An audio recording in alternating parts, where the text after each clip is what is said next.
Bonjour à tous. Voilà, bien. Aujourd'hui, j'aimerais aller sur une voie qui est parfois difficile, c'est vrai. C'est la voie de l'obéissance.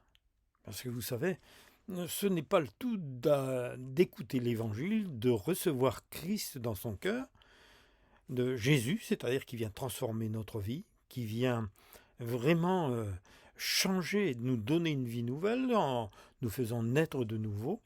Mais nous allons commencer à rentrer à ce moment-là dans un nouveau principe, c'est-à-dire dans la voie de l'obéissance. Vous savez, c'est un peu comme les jeunes militaires qui arrivent pour s'engager, et là, eh bien, pendant quelques mois, ils vont faire leur classe, c'est-à-dire qu'on va leur apprendre l'ABC, eh bien, dans le domaine militaire, c'est-à-dire dans le domaine du combat, mais aussi dans le domaine de l'obéissance, de la discipline.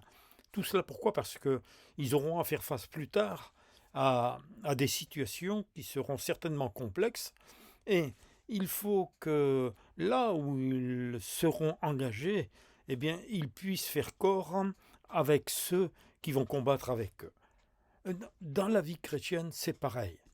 Et Jésus, il nous a dit que bien qu'il fût fils de Dieu, il a fallu que Jésus apprenne l'obéissance. Oui. Hébreux chapitre 5, versets 8 et 9.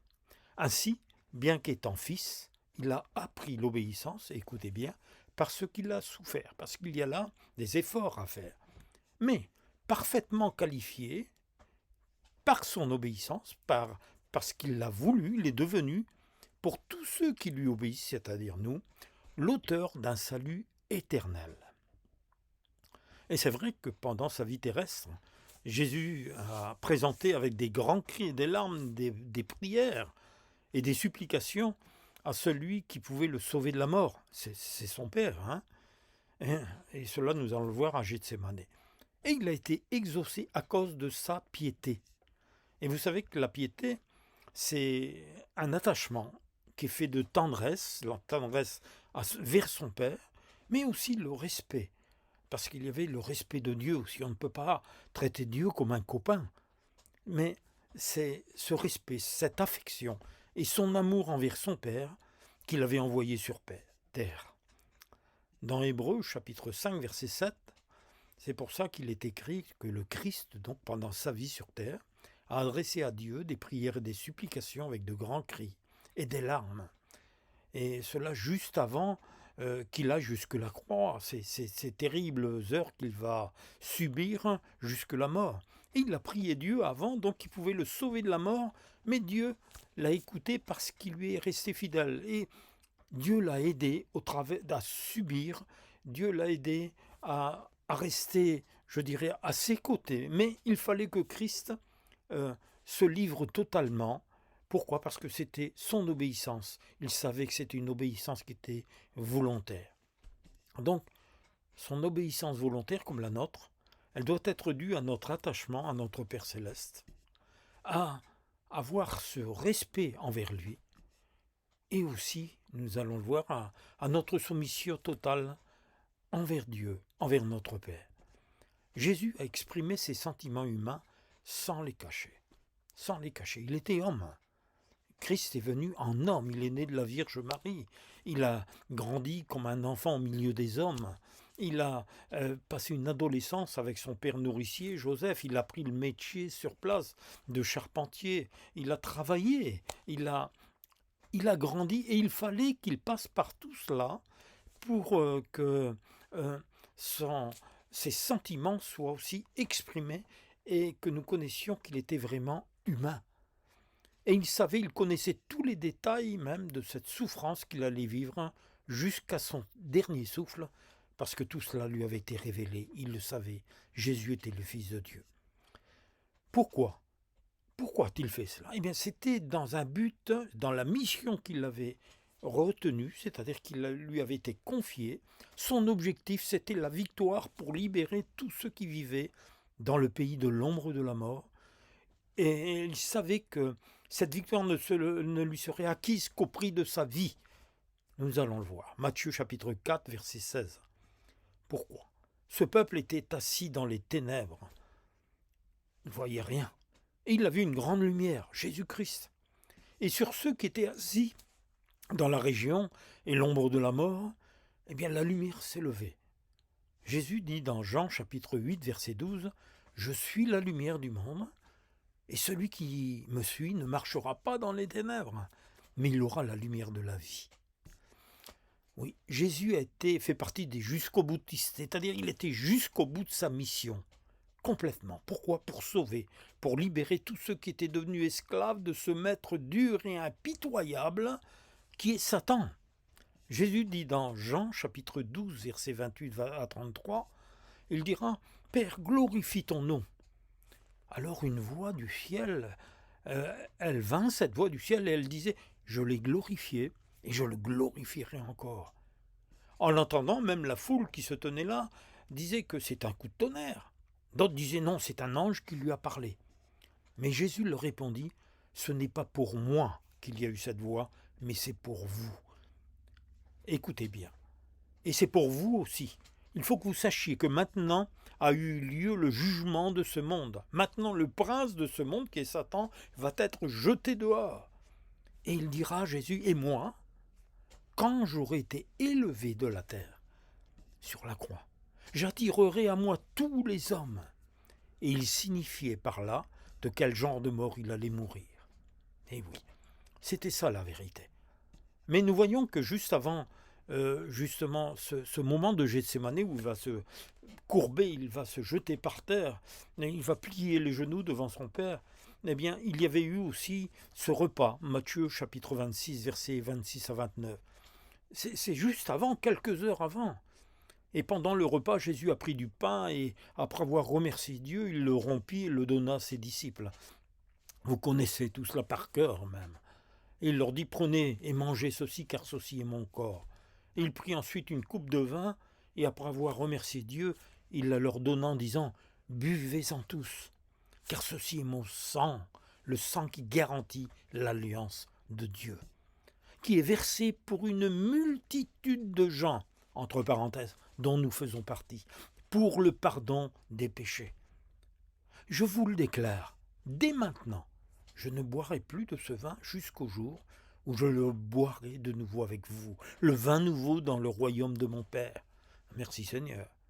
Nous sommes donc là à la fin de l'après-midi, peu avant la tombée de la nuit, et nous voyons qu'après avoir mangé le repas de la Pâque avec ses disciples, comme nous l'avons vu, eh bien, après avoir une dernière fois partagé le pain et le vin, et en donnant cette consigne, eh bien, Jésus savait et il voulait que cela s'imprime dans notre cœur, dans notre conscience. Il dit dans 1 Corinthiens chapitre 11, verset 26, car toutes les fois, c'est Paul qui parle, que vous mangez ce pain et que vous buvez cette coupe, vous annoncez la mort du Seigneur jusqu'à ce qu'il vienne.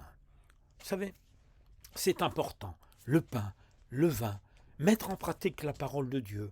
Et lorsque même il arrive des catastrophes, parfois des imprévus, des attaques dans notre corps, au niveau de la maladie, au niveau de toutes sortes de choses, il est important de se souvenir de la parole et de la mettre en pratique.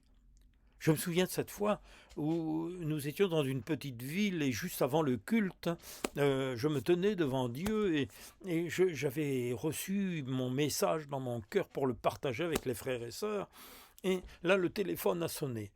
Et je n'aimais pas trop répondre avant de partir à l'église pour annoncer le message. Mais là, c'était une urgence. Il y avait une sœur âgée, et c'était son mari qui téléphonait, qui était, lui, incroyant. Mais sa femme venait d'avoir un gros problème et il téléphonait. Vous savez, cela, je vous parle de cela il y a une trentaine d'années. Il n'y avait pas tous les téléphones portables, tout cela, et les secours n'étaient pas aussi rapides qu'aujourd'hui.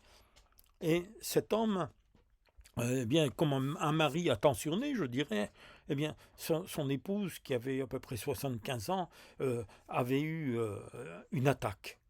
Et elle me disait, venez vite, il faut que vous veniez parce que ma femme, mon épouse a eu une attaque et elle est très mal. Je dois faire venir le docteur, mais je vous en prie, venez pour prier pour elle. Et je me souviens d'avoir laissé, bien sûr, la réunion de suite en disant aux frères de s'en occuper parce que je les rejoindrai. Et je suis parti voir cette sœur. C'était à la campagne. Et lorsque je suis arrivé, j'ai vu cette sœur qui était avec cette attaque, puisqu'elle avait un œil qui ne se fermait plus, qui était ouvert et dont les larmes coulaient. Il y avait sa bouche qui pendait sur le côté, son bras qui était paralysé. Elle faisait une attaque, bien sûr, un AVC. Et quand vous regardez cela, si vous vous attachez à voir vos sentiments tout de suite, je dirais même à porter secours, je le comprends. Mais il y a une parole, j'ai dit, Seigneur, viens à mon secours, qu'est-ce que je dois faire? Puis la parole de Dieu est venue tout de suite dans mon cœur.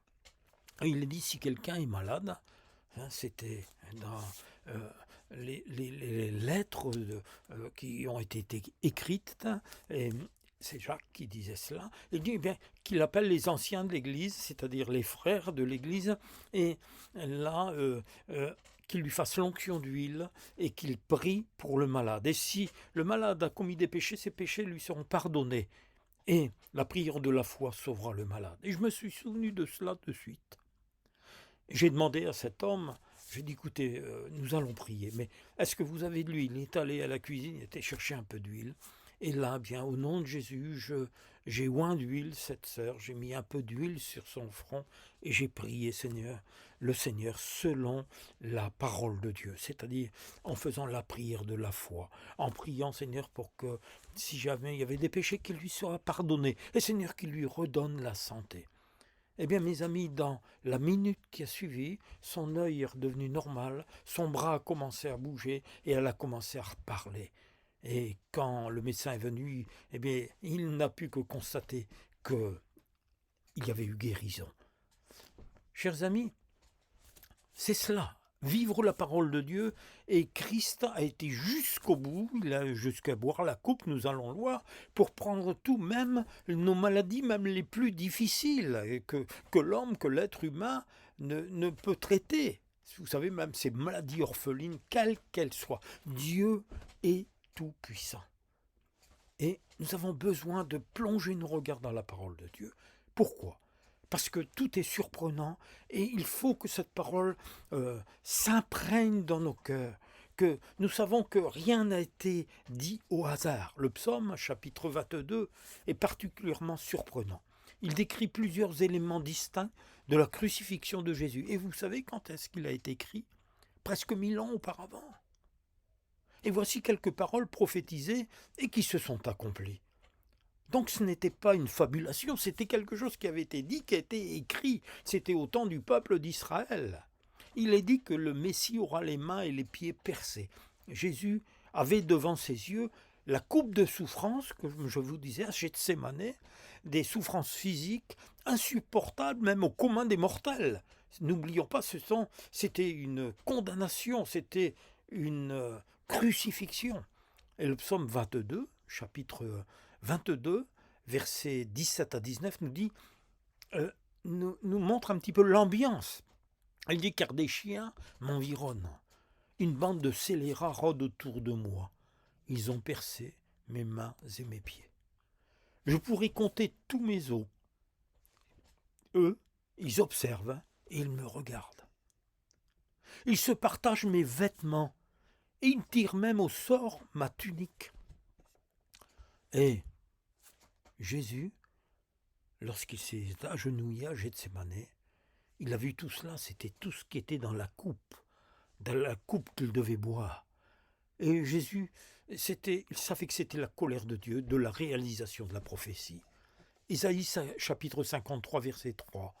Il s'est retrouvé comme cela a été décrit, méprisé et abandonné des hommes, homme de douleur et habitué à la souffrance, semblable à celui dont on détourne le visage. Nous l'avons dédaigné, nous n'avons fait de lui aucun cas. Mes amis, réfléchissez. Quand on vous parle de Jésus, pensez à tout cela. Ne faites pas comme ces gens qui ont détourné le visage. Ne faites pas comme ces gens qui l'ont dédaigné. Ne faites pas comme ceux qui ne font de lui aucun cas, qui ne veulent pas comprendre ce sacrifice sublime qui a été effectué. Luc chapitre 13, verset 34. « Jérusalem, Jérusalem, disait-il, qui tue les prophètes. » Et là, nos amis juifs réfléchissaient. « Et qui lapide ceux qui te sont envoyés. » C'est Jésus qui l'a dit, et c'était déjà les prophètes qui l'avaient proclamé. « Combien de fois ai-je voulu rassembler tes enfants, et vous attendez alors encore le Messie, alors qu'il est venu chez vous. Comme une poule rassemble sa couvée sous ses ailes, et vous ne l'avez pas voulu. » Oh, chers amis, c'est terrible. Sa mort en sacrifice expiatoire pour les péchés de son peuple. D'abord, c'était pour le peuple juif. Et puis, il y a eu une extension pour tous les païens que nous étions. Ésaïe chapitre 53, versets 5 à 9. « Mais il était blessé pour nos péchés, brisé pour nos iniquités. Le châtiment qui nous donne la paix aujourd'hui est tombé sur lui. » Et écoutez cela. Et c'est par ces meurtrissures que nous sommes guéris, comme cette femme a été guérie, par ces meurtrissures. Nous étions tous errants comme des brebis, chacun suivait sa propre voie. Et l'Éternel a fait retomber sur lui l'iniquité de nous tous. Il a été maltraité et opprimé, et il n'a point ouvert la bouche. Semblable à un agneau qu'on mène à la boucherie, à une brebis muette, devant ceux qui l'attendent. Il n'a point ouvert la bouche. Un agneau qui n'ouvre point la bouche, comme un agneau. Il a été enlevé par l'angoisse et le châtiment. Et parmi ceux de sa génération, qui a cru qu'il était retranché de la terre des vivants et frappé pour les péchés de mon peuple? Voilà ce que dit Ésaïe. Au travers, Ésaïe était ce secrétaire, je dirais, qui était rempli de l'Esprit de Dieu. L'Esprit de Dieu lui disait « Vas-y, dis cela, écris cela ». Et il dira encore « On a mis son sépulcre parmi les méchants, son tombeau avec le riche. » Joseph d'Arimathée. Pourquoi qu'il n'y eût point commis de violence et qu'il n'y a eu point de fraude dans sa bouche, il était clair, net, sans péché. Mais Jésus devait boire cette coupe de souffrance qui lui était présentée. Et là, il le savait. Il s'est jeté à genoux et il a invoqué son Père. Il savait que cette coupe, elle était remplie des péchés de toute l'humanité. Et cette coupe avait apporté la malédiction sur le peuple d'Israël, mais aussi sur tous ceux de la terre qui se sont éloignés des commandements de Dieu. Et le châtiment juste de Dieu était en train de tomber sur lui. Il était volontaire pour recevoir ce châtiment à notre place. 2 Corinthiens chapitre 5, verset 21. En effet, celui qui n'a point connu le péché, il l'a fait devenir péché pour nous, afin qu'en lui, nous devenions justice de Dieu. Ça, c'était le plus terrible. Et je pense que quand Jésus a eu cette angoisse, ce stress, que sa sueur est devenue comme des grumeaux de sang, eh bien, c'est quand il a réalisé qu'il était fait péché. Il était en train de devenir péché en buvant cette coupe, afin que nous n'ayons pas à la boire, et qu'en lui nous devenions justice de Dieu, c'est-à-dire que nos péchés soient absous. Il dira, si le grain de blé est tombé en terre, ne meurt pas, il reste seul. Mais s'il meurt, il porte beaucoup de fruits. C'est ce qui s'est passé à la croix. Pour Jésus, l'heure de son sacrifice était venue. Et bien qu'il fût fils, il a appris l'obéissance totale à la volonté de Dieu par amour, pour sauver tous ceux qui croiraient en lui, de la condamnation qui pesait justement sur eux. C'était toute la coupe qu'il devait boire, mes amis. Toute la coupe. C'est pour ça que, quand il s'est mis à genoux, Jésus s'est jeté sur le sol. Jean le raconte très bien au chapitre 12, versets 23-27. L'heure est venue, il a dit, où le Fils de l'homme doit être glorifié. Amen, amen, je vous le dis, si le grain de blé tombe en terre et ne meurt pas, il reste seul, mais s'il meurt, il porte beaucoup de fruits. Et il dira à ses disciples, celui qui aime sa vie, la perd. Qui s'en détache en ce monde la gardera pour la vie éternelle. Une invitation. Et si quelqu'un veut me servir, qu'il me suive. Et là où moi je suis, là aussi sera mon serviteur. Quelle promesse! Et si quelqu'un me sert, alléluia, mon Père l'honorera. Ah, et il a continué en disant, mais maintenant mon âme est bouleversée, que vais-je dire? Que vais-je dire? Père, sauve-moi de cette heure. Mais non, c'est pour cela que je suis parvenu à cette heure-ci, Père, pour boire cette coupe. Cela faisait partie de sa mission, la mission que Dieu lui avait confiée, en la buvant. Satan, le prince de ce monde, a été totalement vaincu, son pouvoir brisé devant l'obéissance de Christ. C'est pour cela qu'il l'a fait. Colossiens chapitre 1 verset 20. Dieu a voulu par Jésus réconcilier tout avec lui-même, tant ce qui est sur la terre que ce qui est dans les cieux, par le sang de la croix. Son sang devait être versé. Jésus nous invite à comprendre en mangeant et en buvant cette coupe de la nouvelle alliance qui a été scellée pour nous par son sang et son corps, le pain et le vin, son corps et le sang. Et nous avons besoin de pénétrer encore plus loin dans cette prière que Jésus a faite, parce qu'il va endurer, la Bible nous dit, l'agonie. En grec, c'est agonia. C'est-à-dire, l'agonie, c'est une lutte, c'est une angoisse terrible. C'est un état de l'être humain dans la période qui précède immédiatement la mort, et où l'organisme peut paraître lutter pour demeurer en vie, c'est-à-dire son corps, chercher encore à vivre, mais son esprit dit non, tu dois aller jusqu'au bout.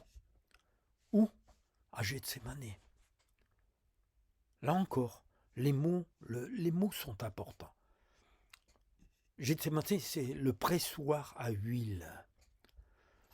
Imaginez, le pressoir à huile. Là où les olives sont déversées et que cette meule va écraser complètement jusqu'à séparer, je dirais, cette huile, pour que cette huile vierge puisse couler à fin filet, c'est-à-dire que une huile vierge qui va sortir de l'huile, de l'olive qui a été complètement écrasée. Eh bien, son corps a été meurtri, pressé, écrasé, dans tous les sens, comme vous voulez. Et tout cela pour qu'il en découle eh bien, cette bénédiction de l'huile de la bénédiction qui va être répandue sur nous, le salut. Jésus est seul. Il est à l'écart pour prier, comme lors de ces mêmes moments évoqués depuis le début de l'Évangile. Vous savez, il se mettait souvent à l'écart comme pour indiquer qu'il faut l'intimité du moment avec son Père céleste. Et ça, c'est une invitation pour nous, qui est la même chose. La foule, c'est pas mal. L'Église, c'est bien. Mais aussi, surtout, il faut l'intimité avec notre Père au travers de Jésus, par le Saint-Esprit qui vit en nous.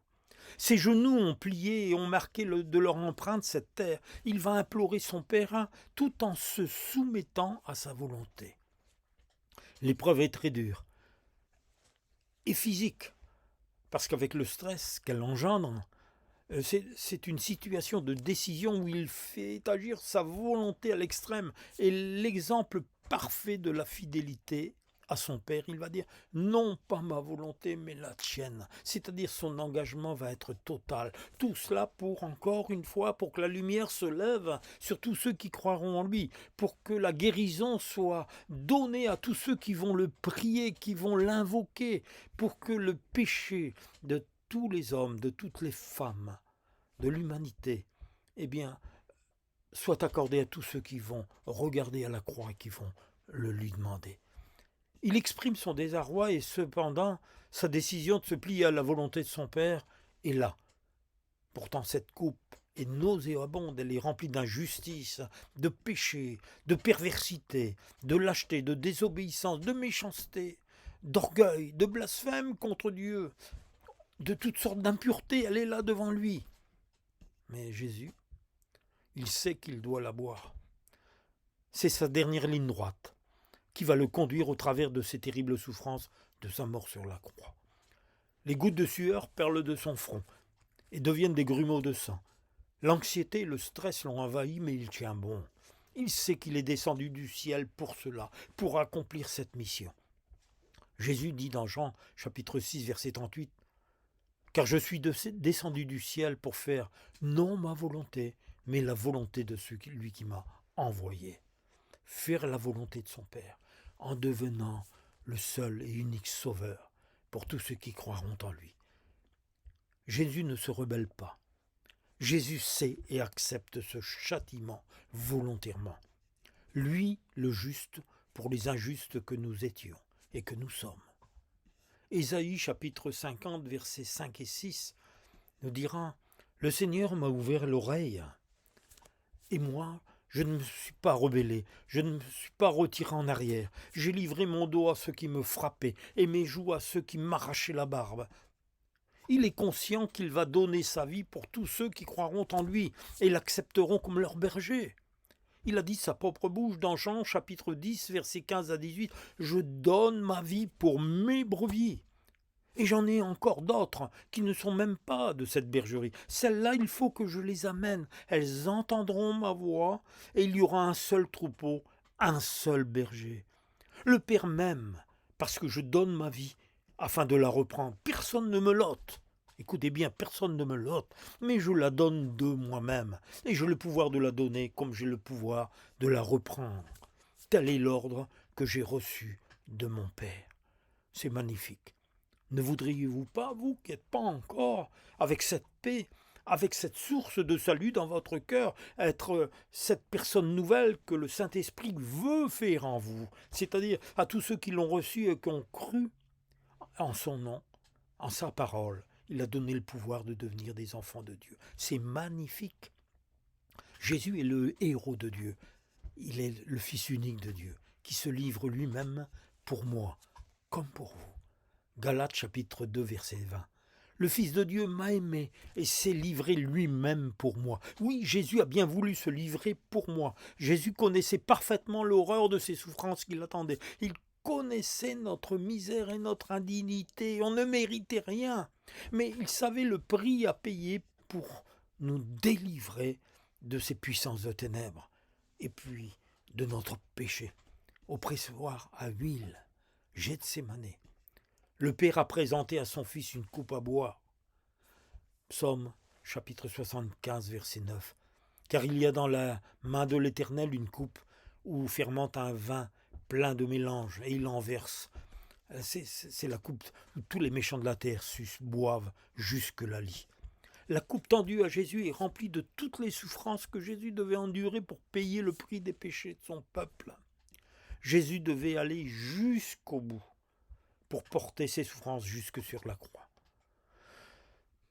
Difficile à comprendre un tel plan. Il n'y a que le Seigneur pour nous ouvrir les yeux, ouvrir notre cœur pour vraiment le réaliser au fond de nous-mêmes et que nous puissions ployer les genoux devant lui. Ce plan était préparé depuis l'éternité. Et même ses disciples avaient du mal à le comprendre. Il avait déjà dit à ses disciples dans Matthieu chapitre 20, verset 22, « Vous ne savez pas ce que vous me demandez, et pouvez-vous boire la coupe que je vais boire ?» Gethsémane. Mon cœur est plein d'une tristesse mortelle. Restez ici et veillez avec moi, disait-il, Matthieu chapitre 26, 38-39. C'est là qu'il alla un peu plus loin, il se jeta le visage contre terre et prit en ces termes, « Mon Père, si c'est possible, éloigne de moi cette coupe de douleur. » Mais toutefois, non, que ce ne soit pas ma volonté qui se fasse, mais la tienne. Ah, Seigneur, quelle tentation élevée face à la souffrance, face à ce déshonneur aussi. La tentation d'abandonner sa vie en passant par la croix était grande. Et n'oubliez pas une chose, c'est que Satan, l'ennemi, était aux aguets. Il voulait le faire renoncer, faire échouer le plan de Dieu, voulant lui faire détourner les yeux de son Père céleste afin qu'il ne boive pas cette coupe de délivrance qui lui était présentée pour le salut du monde. Jésus avait besoin d'être épaulé, encouragé, mais ses disciples, ses amis dormaient. Ils n'avaient pas encore compris les instants qu'il vivait. Et il a fallu que son Père lui envoie un ange. Et c'est un ange envoyé par son Père qui est venu le réconforter, tellement la pression était intense pour Jésus. Il est écrit, Jésus s'écarta à distance d'un jet de pierre environ et s'étant mis à genoux. Je vous le disais encore, Père, si tu veux, éloigne de moi cette coupe. Cependant qu'il soit faite non pas ma volonté, mais la tienne. Il est dit, alors un ange lui apparut, un ange qui le réconfortait. Entrant en agonie, Jésus priait avec plus d'insistance encore. Il luttait contre lui-même, contre sa chair, et sa sueur devint comme des gouttes de sang qui tombaient sur la terre. C'est vrai que la notion de colère est paradoxale, parce qu'appliquée par Dieu, elle veut souligner le fait que son amour refuse ce qui fait obstacle à la vie éternelle. Et ce qui fait obstacle, c'est le péché. Et tout cela pour tous les hommes qu'il avait créés sur cette terre. Et cette coupe contenait, c'est vrai, la juste colère de Dieu. Et Jésus, elle a bu jusque la lie, et celle qui nous était destinée, pour que nous soyons sauvés. Parce que c'est nos péchés qui nous ont fait mériter cela. Jésus l'a bu volontairement, sans en laisser une goutte, jusque la lie. Chers amis, n'oublions pas que la justice divine existe. Et ne repoussez pas la main qu'il vous tend. Parce que peut-être un jour il sera trop tard. Parce qu'un jour, voyez-vous, au jour décidé par Dieu, celle-ci sera rendue, sa justice, du plus petit au plus grand, qui que nous soyons, du plus petit, de l'ouvrier au président de la République, au roi. Romains chapitre 3, versets 10 à 18. Selon Tite, il est écrit, il n'y a point un juste, pas même un seul. Nul n'est intelligent, nul ne cherche Dieu. Tous sont égarés, tous sont pervertis. Il n'en est aucun qui fasse le bien, pas même un seul. Leur gosier est un sépulcre ouvert. Ils se servent de leur langue pour tromper. Ils ont sous leurs lèvres un venin d'aspic. Oui, leur bouche est pleine de malédiction et d'amertume. Ils ont le pied léger pour répandre le sang. La destruction et le malheur sont sur leur route. Ils ne connaissent pas le chemin de la paix. La crainte de Dieu n'est pas devant leurs yeux. Mais Jésus savait tout cela, et c'est pour cela qu'il a enduré tout cela. Son heure était arrivée, il connaissait toutes les souffrances, il savait tout. Mais il fallait qu'il sauve le monde entier de ses péchés. Oh, gloire à Dieu. Souvenez-vous aussi que il a éprouvé aussi la honte et la laideur infâme du péché, c'est-à-dire le déshonneur et la situation repoussante de tous les péchés commis par les êtres humains. On l'a mis entièrement nu sur la croix. Lui qui n'avait commis aucun péché, on l'a exposé. Ils tressèrent une couronne d'épines qu'ils posèrent sur sa tête et lui mirent un roseau dans sa main droite, puis s'agenouillant devant lui, ils le raillaient en disant « Salut, roi des Juifs !» Et ils crachaient contre lui, prenaient le roseau et frappaient sur sa tête. Oh Jésus! Et envers son Fils, Dieu dit dans le psaume 89, versets 37 à 46, « Sa postérité subsistera toujours. » Ça, c'est la récompense. Son trône sera devant moi comme le soleil, comme la lune, il aura une éternelle durée. Le témoin qui est dans le ciel est fidèle. Alléluia. Chers amis, nous allons arrêter cette méditation en tournant nos yeux vers Jésus. Laissez-le parler à votre cœur. Laissez le Saint-Esprit. Si vous entendez sa voix, eh bien, ne résistez pas. Et toi, mon frère, ma sœur, eh bien, si tu as encore des problèmes, des maladies, des problèmes autour de toi, dans ta maison, dans ton travail, quel qu'il soit, reviens à Gethsémani, reviens à la croix et regarde tout le cadeau de Dieu qui est à ta portée et crois. Mets ta foi en action. Mets ta foi en action. Jésus est le même hier, aujourd'hui, éternellement. Jésus est toujours à l'œuvre pour sauver quiconque croit en lui aujourd'hui. Et quand on a accepté Christ dans son cœur, la parole de Dieu, elle reste la même hier aussi, aujourd'hui et éternellement. Et il est capable, et il fera la même chose. Tu as besoin de guérison, eh bien, sois guéri au nom de Jésus. Crois, prends, bois ce sang, mange ce corps, qui est la guérison, qui est le cadeau de Dieu. Si tu as besoin d'être pardonné, si tu as dans ton cœur encore de la culpabilité, non, Jésus a bu tout jusque la lie. Confesse, accepte, prends, crois. Oui, Jésus reste le même, éternellement. Et toi, eh bien, si tu veux vraiment changer de route, si vraiment Tu veux venir à lui, mais viens tel que tu es, et fais demi-tour à ta vie passée. Repens-toi, regarde dans ton cœur, laisse le Saint-Esprit sonder ton cœur. Fais remonter toute cette boue du péché, toutes ces choses que tu as effectuées et qui même souvent ta conscience te rappelle parce que tu ne dors pas bien, parce que tu as cette culpabilité. Eh bien, donne-la lui, il a tout bu. Il a tout accompli à la croix du Calvaire. Et tu verras combien la bonté de Dieu est bonne, grande, parfaite, et combien il est bon de goûter à son amour. Amen. Sois béni.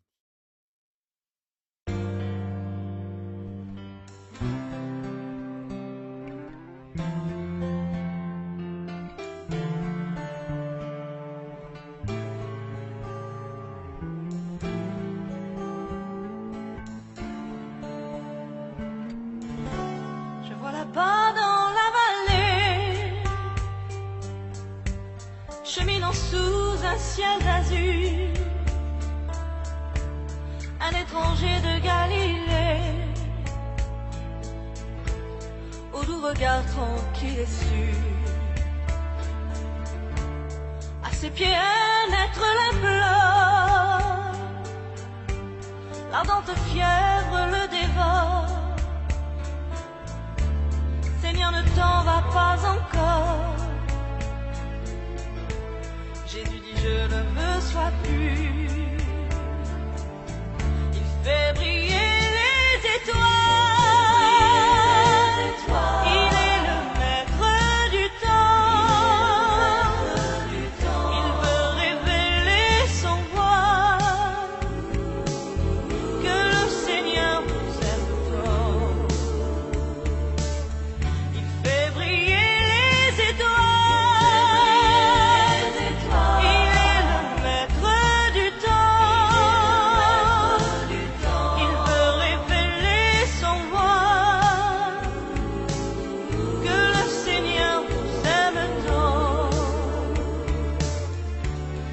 Là-bas sur la colline, un homme courbé sous le feu. Il monte la ployant l'échine, sous le fardeau de mes forfaits. Bientôt le lourd marteau résonne, à ses bourreaux il s'abandonne. Et plein d'amour, il leur pardonne. Puis soudain, il s'éteint en paix. Il fait briller les étoiles. Il est le maître du temps. Il veut révéler son voile. Que le Seigneur vous aime tant.